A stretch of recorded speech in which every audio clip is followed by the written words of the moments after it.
Commanders look to keep their winning streak alive this week in the Big Apple, but they will have to find a way to slow down Saquon Barkley. We will preview the top matchups we expect to see on Sunday. And defensive tackle Daron Payne has already set a career high in sacks this season, but he's got plenty of work left to do. He joins us to discuss his strong play on the field. And Daniel Jones has gotten the better of Washington early in his career, but Washington has won their last 2 against the Giants. We share our keys to making it 3 straight against their division rivals.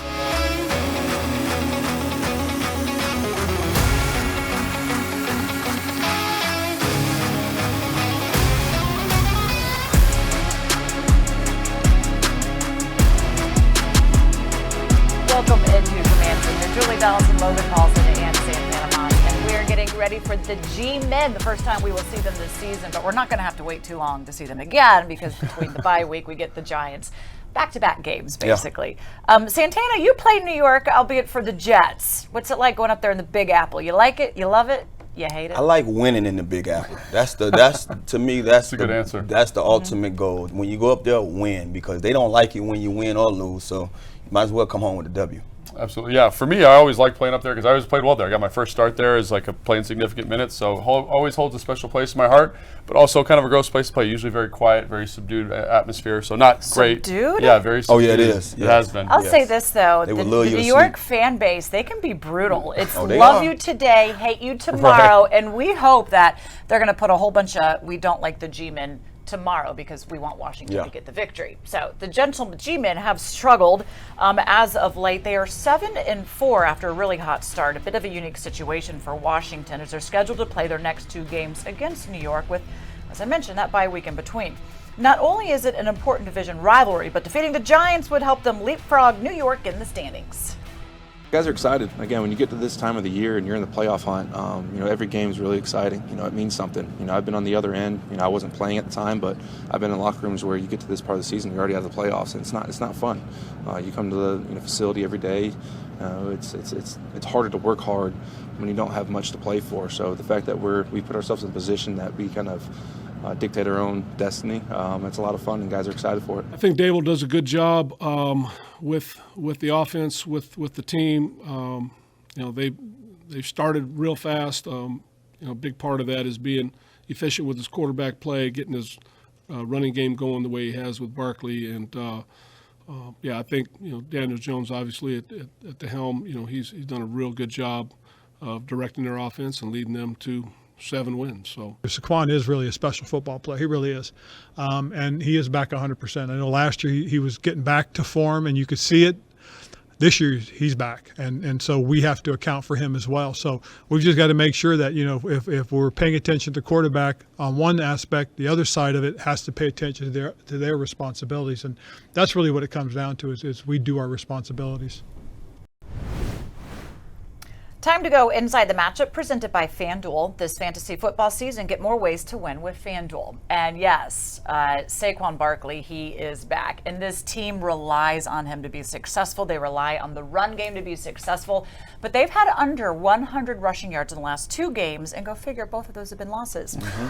So Santana, what is the trick to trying to stop Saquon?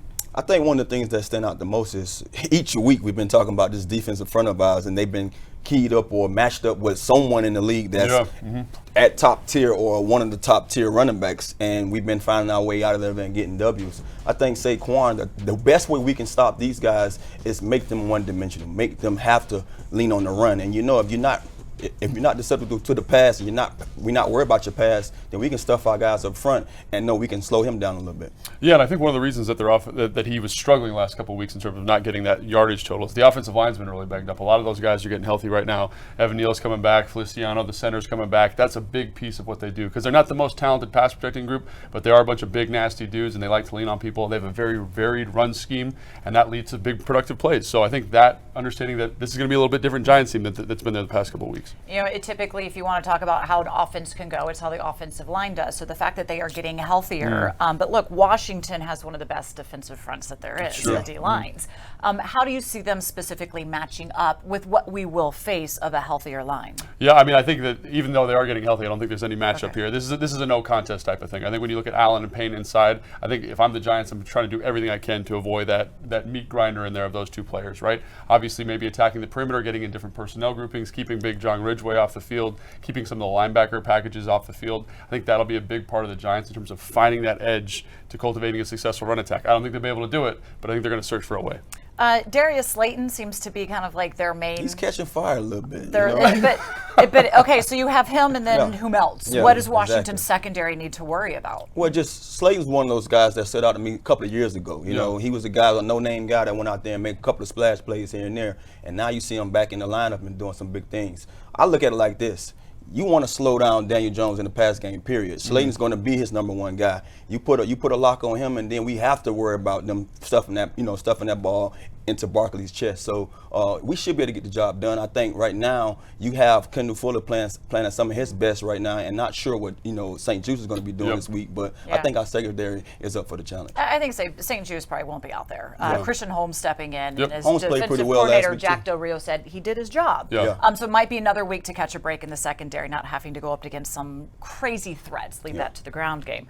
On the flip side, the secondary for the Giants has injured themselves. Yeah, and I think, they do play on a lot of aggressive man-to-man coverage in the Swink Martindale defense. They like to bring a lot of pressure, lots of zero. They put those guys on islands frequently, right? So what is the plan? It's not necessarily handling the secondary, it's handling the pressure. What's the plan to handle that? Because if you can get into the secondary, if you can get Terry McLaurin in one-on-one situations, that matchup favors Washington dramatically. The starters are all out, so can they take advantage of those backups? Big advantage for Washington. Okay, don't take a break secondary, but let the guys up front do a lot of the work. And of course, that relies a lot on the play of Daron Payne. And as of late, the Commanders' defensive tackle Payne has made his presence felt on defense through 12 games. The former 2018 first-round pick has new career highs in both sacks and tackles for loss, with 6.5 and 13 respectively. In last Sunday's win against the Falcons, Payne's deflection in the final minutes helped secure Washington's third straight victory. He caught up with our captain, London Fletcher, after practice. All right, Daron, you were part of the final defensive play against the Falcons, getting that left hand up, man. What'd you see on that play? I was really just trying to rush with some awareness of the quarterback, because I know he liked to move around, so I didn't want him to try to get through the pocket. And so I just had a good I had good distance from the offensive lineman, and I was able, when I seen him finna throw it in the lane, I just got my hand up and tipped it up to the guys. Yeah, defensively, you guys, man, in the last 6 out of the last 7 games, you guys are holding opponents to a little over 15 points per game, 13 takeaways. What has been the biggest distance or the biggest reason why you guys have played so well lately? I feel like we just playing, everybody playing their ball. Like, we're not doing well. I feel like we got out of our ways last game. We got out of our ways last game, but we've been playing. Everybody doing their assignment. Everybody playing assignment football, and I feel like that's the best way for us to go out there and dominate. Yeah, 'cause speaking of dominating, you personally have been dominating. 6.5 sacks on the season, your career high. When you think about in your career, what's been the difference this year with you being able to dominate in both the rushing game and also getting after the passer as opposed to the previous 4 years? Just being able to finish. Like all these last years, I was able to get myself into position to make plays, but I wasn't capitalizing on them plays. But this year, I know at the end of the season, you always get to talk to the coaches, and they tell you what you can improve on. And they just told me if I can finish and do all the little things to get those guys down, then I'll take my game to a new level, and that's what I've been doing. Your running mate, Jonathan Allen, he also has 6.5 sacks. Yeah. Any competition between you two guys? It's a competition in the whole D-line. I know when Tez passed me up, I was mad. So I got a little ground to cover now, so I got to get him. Yeah, you speaking about the whole defensive line group. You guys as a team has 30 sacks on the season, tied for I think 12th in the NFL. As a unit defensively and also as a D-line group, what's it like having those guys and being able to play together like you've been playing? It allows you to play fast. You got guys it make you want to speed up because you got guys like Tez coming off the edge, and it's like you can't let him get all the sacks. I got to speed up my game to get to the quarterback before him. And I know playing with J.A., I almost played with him almost 10 years now, so he knows how the moves I like to make, and he'll just cover me up, and I know what he like to do, and I'll cover him up too. So it's a bunch of fun being able to just go out there and just play fast. Yeah, Chase Young has worked really hard to get himself coming back from injury. What's he going to be able to bring to the mix once he's back out there? Just another freak athlete, just like Tez, but on the other side. So it's gonna be him out there doing his thing, Tez doing his thing, us, me and Jay doing our thing. It's gonna be good for us. I feel like I know he's ready and excited, and I know the world is too. So it's gonna be fun to see. This weekend, you got the Giants, another dominant rushing attack led by Saquon Barkley. What's the challenge like going against him and also the Giants in their offense? Just being like you got to be technique sound in the run game and really just get them one-dimensional, put out that run. Don't let Saquon get out there on the edge. Don't let him do all the things he like to do and just make them beat us throwing the ball. And hopefully we can get after the quarterback then. All right, man. Well, appreciate you joining us. Yeah. Game day details are delivered by Paisanos, where you get buy one, get one large pizzas on Commanders game day and free toppings for extra points on Monday. Order online at paisanospizza.com. So the Commanders will take on the Giants at MetLife Stadium Sunday with kickoff scheduled for 1 p.m. Washington has won their last 2 meetings with New York. The last time they won 3 in a row against the G-Men was back in 1998 to 2000, where they won 4 in a row. You can watch this week's game on Fox, or if radio is your style, you can catch Bram Weinstein, London Fletcher, and myself on Big 100 or streaming on the iHeartRadio app. Coming up, Commanders kicker Joey Sly set a new career high with a 58-yard field goal this season, and he's getting recognized for his success as of late.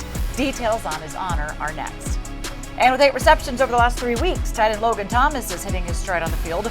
But what about his taste off the field? We'll dive into those when Commanders Fletcher returns.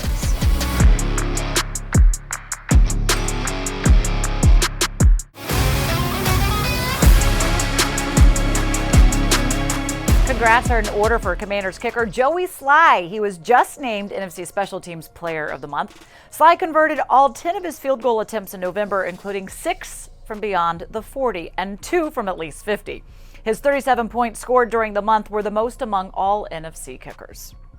This Sunday, over 75 Commanders players, coaches, and team executives will wear custom cleats for this year's My Cause, My Cleats campaign. The cleats are individually designed to represent a cause that is near and dear to the players' hearts. You can learn more about their causes and how to bid on the cleats by visiting WashingtonCommanders.com/MCMC. Now, My Cause, My Cleats is a unique way for players to show a little bit more of their personality and, of course, to support the causes that they are passionate about. And we know you as the fans love getting to know your favorite players a little bit more for who they are off of the field and outside of the numbers, which is exactly why we paired current tight end Logan Thomas with former tight end Vernon Davis in a little game of this or that. It is the latest episode of Commander Code.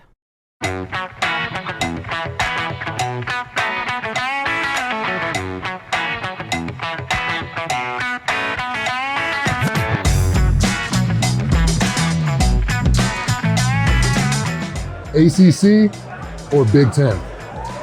I'm gonna say ACC because I'm an ACC guy. Johnny Bananas or Wes Bergman? Wow, they worked on that, man. I like Johnny Bananas. Johnny Bananas or CT? Oh, CT. Let me take CT. Mambo sauce or Old Bay? Oh, Mambo sauce all day. Morgan Freeman or Bruce Willis? Morgan Freeman, of course. The voice of God. The voice of God. Memorizing a script or memorizing a playbook? Memorizing a script all day. Easier or harder? Which one? Easier. Oh, I'm good then. I can make the transition. Catching a TD or big block leading to a TD? I mean, I think you can answer that one just as well as I could. Catching a touchdown. I'm going to say catch a TD. I mean, look, I'm not a selfish guy. I like leading. Absolutely. Being a lead blocker, but absolutely. It's something about going home at night, laying your head on that pillow, looking up at the ceiling and just laying back smiling because you just had 2 TDs, baby. No question. No question. I feel like you can run block for a touchdown a whole lot more than you catch them. Right. Exactly. Cole Turner's hair. Cole Holcomb's hair. It's a terrible time to take a drink of water. They're both very different in their respects. 5'5's got the long flow, mullet, and Cole's got the long flow, just curls down to his shoulders. If I had to pick one for myself, it'd be the long curls to the shoulders. Can't rock the mullet. I've never really took a liking to that mullet, man. I don't know. I mean, his was so long in the offseason, it was like middle of his back. Just mullet. All this was shaved, mullet, middle of the back.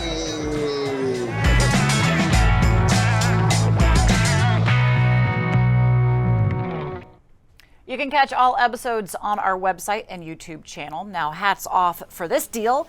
Get a ticket to the Giants and Commanders game at FedEx Field for Week 15 and receive a limited edition Love Your Melon beanie, starting at just $65. The game will take place on either December 17th or 18th, still to be determined.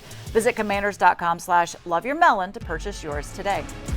Still to come, despite losing 3 of their last 4 overall, the Giants are not to be taken lightly this weekend.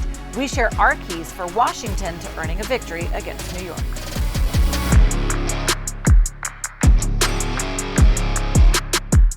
My name is Daron Payne, and for my cause, my cleats, I chose Alabama Kidney Foundation and Lupus Foundation of America.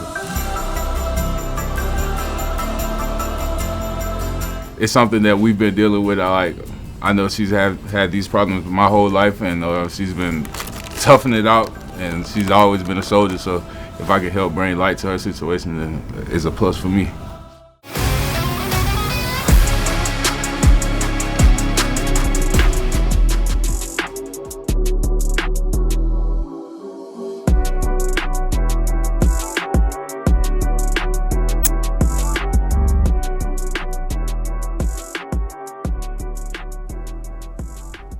Well, despite losing back-to-back games for the first time this season, the 7-4 Giants still have their most wins in a season since 2006, when they finished the year 11-5. New York is led by first-year head coach Brian Daboll, as he's trying to become the 4th different coach to lead the Giants to the playoffs in his first season with the team.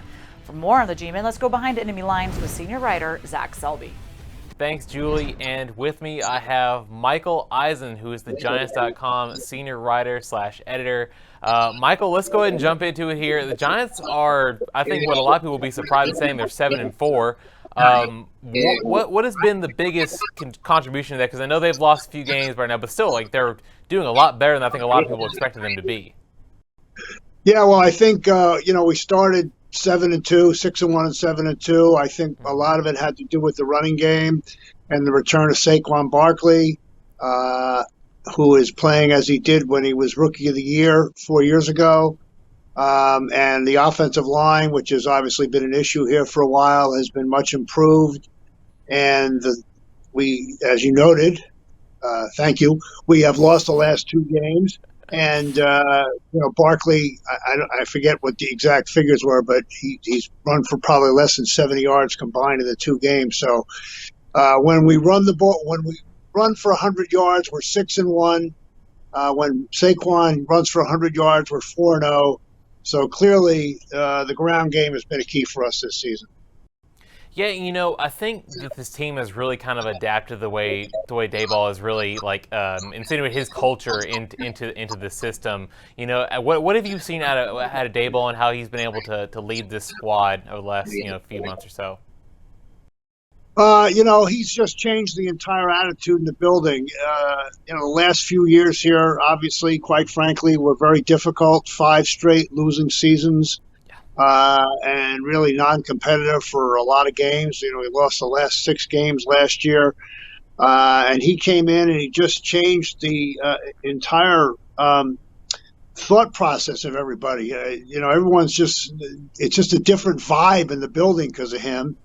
And he's also a very good coach. I mean, we're a very well-coached team, and he's proven to be very adaptable. In Buffalo, he was known as an offensive coordinator who liked to pass the ball a lot. I mean, last year at Tampa Bay, the Bills famously ran 4 times in the first half, and all 4 were by Josh Allen. This year, he realized the way that we have to win is completely different, and that's by running the ball. So he's been adaptable. He's been open. The players like playing for him. So he's just made a big difference. Just proves what a good head coach and good assistants can do for you.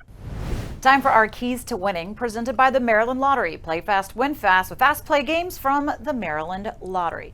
So Washington wanting to get another victory. Let's find out how they can make that happen with Logan and Santana. All right, Logan, What's your first key to winning? All right, Julie, Tana. So to me, the most important thing for the offense is handling the pressure, right? Wink Martindale, he likes to heat you up. He likes to play a lot of cover zero, likes to play a lot of man, likes to bring people from all over the place. Who's coming? This guy's dropping, all that kind of stuff. The last time they saw a team that pressured like this was the Detroit Lions. Obviously, they struggled offensively with that. What is Scott's plan this week, and can they get it executed? Because if they can, they're really banged up in the secondary. Well, Logan, we played this game, and you can't do one without the other. Right. We know the G-Man's going to come in here with a pretty stout run attack.